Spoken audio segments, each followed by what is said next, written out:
What do you get when you mix a killer robot Santa, whiskey, weed, and Christmas together? Christmas, Bloody Christmas. Let's review it.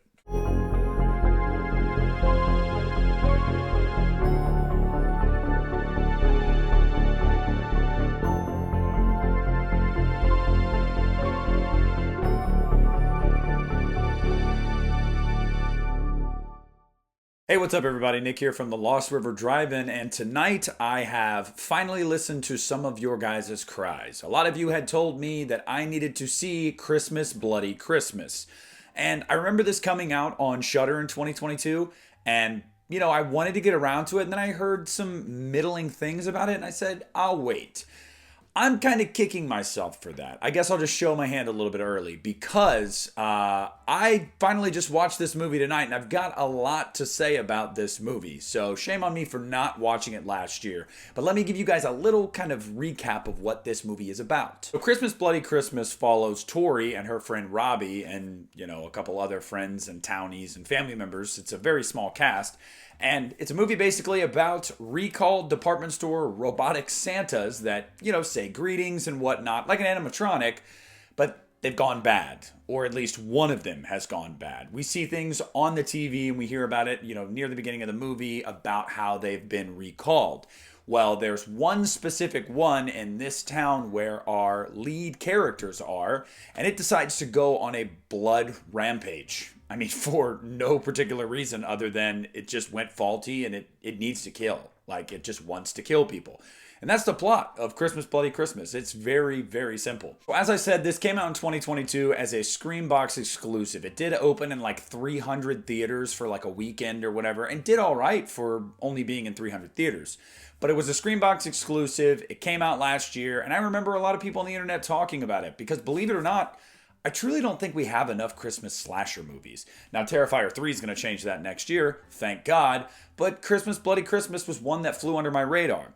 I want to get my negatives out of the way first. With it being a straight-to-streaming and Screambox exclusive movie, there's definitely some things about the movie that I wish were a little bit better. Negatives, not a ton, but one has got to be some of the effects, some of the kills. See, there's moments in the movie where I really enjoy some of the work with the prosthetics and the makeup effects. And then there's moments where it definitely looks a little fake. I definitely think about the mom in the bathroom, like in the shower. Her death was very fake looking. Robbie's death wasn't too great, so on and so forth. There's a couple moments throughout the movie where you're like, if this movie just had a little bit more money, it would probably be that much better. But I'm not going to necessarily hold that against the movie because, again, it was a straight-to-streaming, low-budget movie. So there's some good effects, but there's some bad effects. So overall, I'd say the effects are mixed. Another negative for me, and it's not one that I really particularly care to harp on, we don't get enough of some of the characters, and I know the movie is focused on Tori and Robbie, but there are some characters in this movie that I really liked that I would have liked to see more from, and they were giving good performances. Now again, it's a low budget, not even 90-minute slasher movie, so temper your expectations. But there were a couple characters where I said, damn, why didn't we get more of them? So it's not necessarily even a negative. Again, I'd probably say mixed. I could have done with more of. But those are really the only things I want to kind of harp on this movie about at all. Because I think that the movie overall, I'll just tell you guys right now, I dug the hell out of this movie. First and foremost, Tori and Robbie are great. Tori, look, there's a sequence where she craps on Black Christmas 2019 and Blumhouse movies, as a whole, which I thought was hilarious. Her and Robbie are arguing Pet Sematary versus Pet Sematary 2. They're arguing about bands, I grew up with and bands I love, like Van Halen and Metallica and Soundgarden. And I'm just like, this is incredible. I felt like those characters in a lot of ways. They had very similar tastes to me, musically, movie-wise. And you really get to like Tori. If you're a horror fan, you're going to like this girl because she's spunky. She's kind of got this, anarchist vibe to her. She also has really strong opinions. No, I do not think Pet Sematary 2 is better than Pet Sematary. I do not think Book of Shadows is a classic, but I know as I'm watching this movie, I'm thinking of somebody like Christian, that's like, oh yes, these movies are finally getting the love they deserve to get. So I feel like she's a really identifiable character. And even if she's a little too much for you, because at times she's a little over the top at sometimes, but it's just who she is. Robbie is a nice kind of equalizer there. He's a little more reserved than her, but he's still over the top. He's the perfect blend, I would say. But together they work really, really well. The Santa Claus is kind of awesome. Like, aside from the fact that it kind of looks like David Harbour, like it kind of does, and there are moments where you can definitely tell it is a person in a suit, but that's not really the point for me personally, because they do enough with the sound design for you to remember that it is a robot with the design of the character itself. And then in the third act of the movie, where we actually have exposed wires and metal plates and everything like that, which I thought were really good. So I really liked the Santa in this. I also think the Santa is just like genuinely brutal as hell. There's some kills in this movie that are really mean-spirited. I specifically think about the family next door to Tori, and there's a member of the family that I did not expect to see get what they got. And if you guys have seen the movie, you know what I'm talking about. Now, I'm not somebody that thinks like, oh, there's no place for that in horror movies. It's a horror movie. It's a slasher movie. It's over the top. It's fiction, whatever. But it is at times like, wow, y'all went there? Yikes. And that's kind of how I was with this movie. But I would much rather it not hold any of its punches. So I really kind of dug that.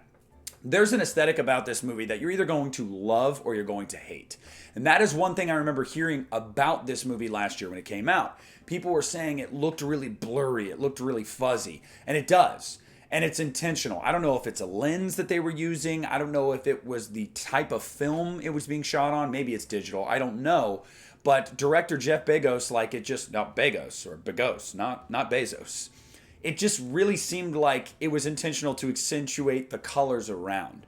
Whenever there's red, there's green, there's yellow, it is like all over the screen because of this kind of fuzzy look to the movie.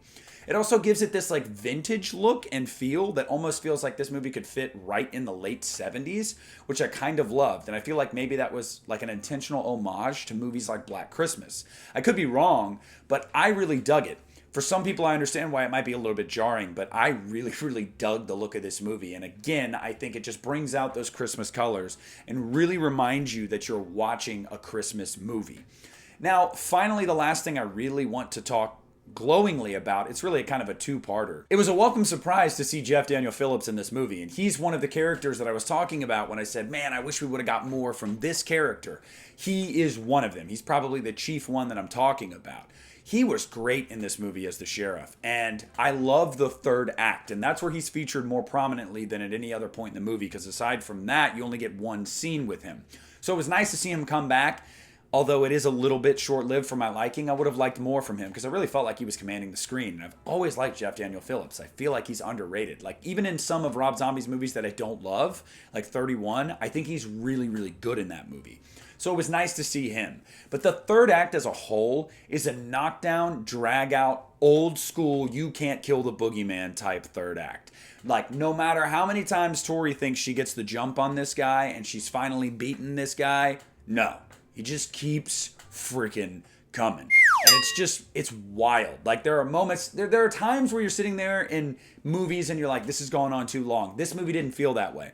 Because it was going on, it was dragging, but it was kind of adding a new element to the robot itself, or learning more about Tori's, fight or flight and her will to live. And also, we get to see her get nicked up quite a bit, which a couple of, I'm just going to say there's some fingers, there's a finger thing happening in the third act where I was like, damn. So I really liked the third act, and I loved the look of the Santa when it was kind of all blown to shit, and you could see, like, the wires and the metal plating, the eyes that look like laser beams, just super, super cool. Overall, guys, really don't have a lot negative to say about this movie. It could have used a bigger budget. I would have liked to see this movie go out into theaters. Like, I think that would have been really, really cool. But overall, this movie kind of ruled. Like, I'm definitely going to watch this every single year, and I'm going to gladly watch it because I loved this movie. It knocked my socks off. Like, I just really had a good time. It was very old school, late 70s, early 80s, over-the-top slasher. It's got the right amount of sexy, the right amount of, like, pizzazz and attitude, and just the perfect amount of gore and over the top ridiculousness. So, in my opinion, I think Christmas Bloody Christmas is a movie you guys have to add to your yearly watch if you haven't already. I'm glad to do that myself, but I want to know down below what you guys thought of this movie. Have you watched it yet? If you did, what did you think? If you haven't, did my review make you want to watch it? Please let me know down in the comments section below. Make sure to like this video, subscribe to my channel if you haven't already. This is Nick at the Lost River Drive-In, and I am pulling out.